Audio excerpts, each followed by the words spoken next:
Assalamualaikum teman-teman, halo Sobat Bahasa. Perkenalkan nama saya Siska Ayu Utami, Stambuk A11120113, Program Studi Pendidikan Bahasa dan Sastra Indonesia, Universitas Tadulako. Kita ketahui bersama pada dasarnya, bahasa adalah suatu sistem lambang yang dipakai oleh manusia untuk berkomunikasi dengan manusia lain.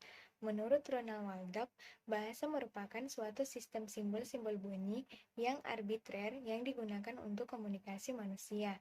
Nah, berbicara mengenai bunyi, tentunya di sini kita akan mempelajari lebih dalam lagi mengenai ilmu fonologi. Fonologi adalah cabang ilmu yang mempelajari mengenai bunyi-bunyi bahasa. Fonologi terdiri dari dua cabang. Yang pertama, fonetik, yaitu mempelajari bunyi tanpa mempertimbangkan makna. Yang kedua, yaitu fonemik, mempelajari bunyi dengan mempertimbangkan makna. Lalu, bagaimanakah proses bunyi bahasa yang dihasilkan oleh alat ucap manusia dari si pembicara kemudian direspon oleh si pendengar atau manusia lainnya?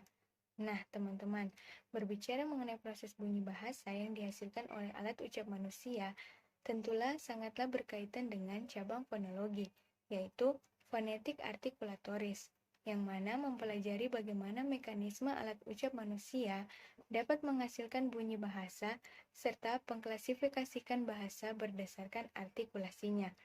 Nah, untuk informasi lebih lengkapnya, simaklah video berikut ini.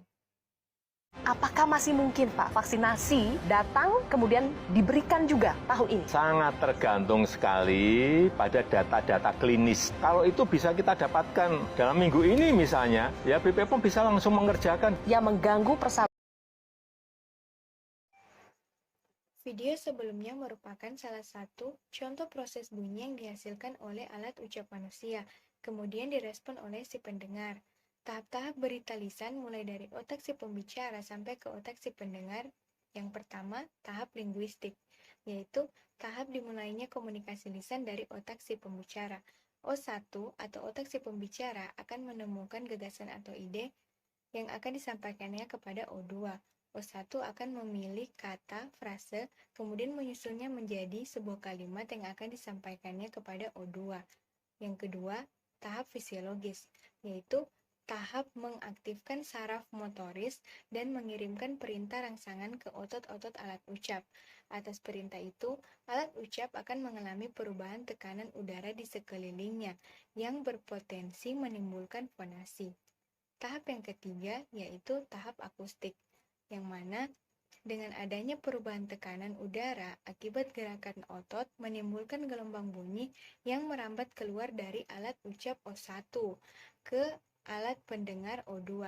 Posisi gelombang yang berada di alat ucap O1 dan alat dengar O2 ini disebut tahap akustik. Yang keempat yaitu tahap fisiologi, yang mana gelombang bunyi yang berjalan melalui udara tersebut masuk ke dalam alat dengar O2, sehingga merangsang saraf sensori yang dikendalikan otak dan diserapnya sebagai bunyi.